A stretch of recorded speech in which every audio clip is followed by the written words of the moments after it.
Hello guys, welcome back to my channel. তো চলো আজকে বানাবো আমি গাজরের হালুয়া। তো চলো এখানে 500 গ্রাম গাজর নিয়ে নিয়েছি। এবার গাজরটাকে আমি ধুয়ে ফেলবো। গাজরটা এবার ধোয়া হবে। গাজরটা ধুয়ে নিচ্ছি, ধুয়ে ভালো করে ছুলে নেবো। তো গাজরগুলো আমি একটা করে সব ছুলে নেবো। ওটা আমার দেখছো পুরো সুন্দর করে সব গাজরগুলো আমার ছোলা হয়ে গেছে। তো এবার গাজরটা আমি ঘষে নেবো। তো এবার গাজরটা পুরো ঘষা হয়ে গেছে, দেখতে পাচ্ছ পুরো কমপ্লিট। তো এবার রান্না করবো, চলো তোমরা দেখবে। কড়াইটা বসিয়ে দিলাম। কড়াইটা গরম হয়ে গেছে। তো কড়াইতে এবার দেবো ঘি। দেখতে পাচ্ছ কতটা ঘি দিয়েছি। একটু ঘিটা বেশি করে না দিলে ভালো লাগবে না। গাজরটা দিয়ে দেবো।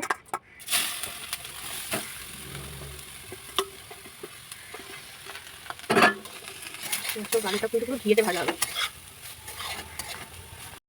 তো গাজরটা ভেজে নিচ্ছি, ভেজে আমি গাজরটাতে ফেলে রাখবো। গাজরটা ভাজা হয়ে গেছে, গিয়ে এবার দুধ ভেজে নিচ্ছি। দুধটাকে আগে ফুটিয়ে নেবো। 500 গ্রাম গাজর আছে আর 1 লিটার দুধ দিয়েছি আমি। হ্যাঁ, এখানে হাফ লিটার দিয়েছি, আরও হাফ। দুধটা পুরো ফুটছে, দেখছো ভালো করে দুধটা জাল হয়ে গেছে। এবার আমি ঘিয়ে যে গাজরটা ভেজে রেখেছি গাজরটা দিয়ে দেবো। দেখতে পাচ্ছ গাজরের হালুয়াতে দুধটা যত বেশি দেবে তত ভালো লাগবে, কারণ অল্প দুধ দিলে ভালো লাগবে না, দুধটা একটু বেশি দিতে হবে। আমি 1 লিটার দুধ নিয়েছি। তো দেখছো গাজরটা এবার পুরো সেদ্ধ হয়ে গেছে। তো এবার দিয়ে দেবো চিনি।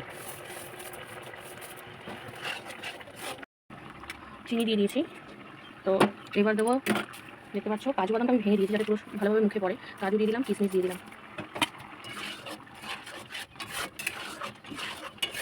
কাজু কিশমিশ দিয়ে দিয়েছি।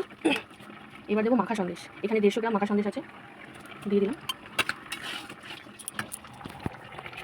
মাখা সন্দেশটা দিলে না আরও একটু টেস্টটা বেশি লাগবে, ভালো লাগবে খেতে। এবার অনেকে দেয় অনেকে দেয় না। তো দেখতে পাচ্ছ আমার গাজরের হালুয়া পুরো কমপ্লিট, পুরো রেডি হয়ে গেছে। কত সুন্দর দেখতে লাগছে, দেখেছো? খেতেও দারুণ টেস্টি হবে। ঠিক আছে, পুরো কমপ্লিট।